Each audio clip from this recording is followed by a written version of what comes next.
భారత్పై అమెరికా అధ్యక్షుడు ట్రంప్ కొత్త టారిఫ్ అమల్లోకి వచ్చింది. దేశీయ స్టాక్ మార్కెట్లు ఇవాళ భారీ నష్టాల్లో ట్రేడ్ అవుతున్నాయి. ఐటీ, ఆరోగ్య సంరక్షణ షేర్లలో అమ్మకాలు జరుగుతున్నాయి.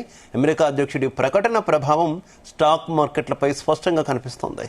ప్రస్తుతం ఇన్వెస్టర్లు ఒకంత భయపడుతున్నారు.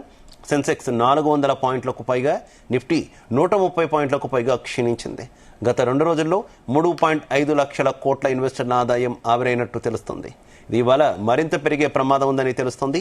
ఇక డాలర్తో రూపాయి మార్కం విలువ 87.72 వద్ద ట్రేడ్ అవుతుంది.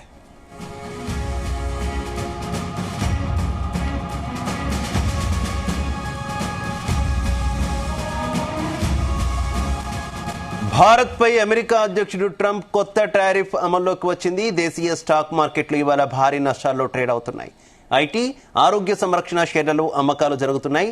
అమెరికా అధ్యక్షుడు ప్రకటన ప్రభావం స్టాక్ మార్కెట్లపై స్పష్టంగా కనిపిస్తోంది.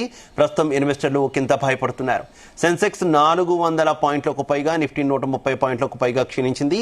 గత 2 రోజుల్లో 3.5 లక్షల కోట్ల ఇన్వెస్టర్ల ఆదాయం ఆవిరైనట్టు తెలుస్తుంది. ఇక అది ఇవాళ మరింత పెరిగే ప్రమాదం ఉందని తెలుస్తోంది. ఇక డాలర్తో రూపాయి మార్కం విలువ 87.72 వద్ద ట్రేడ్ అవుతోంది.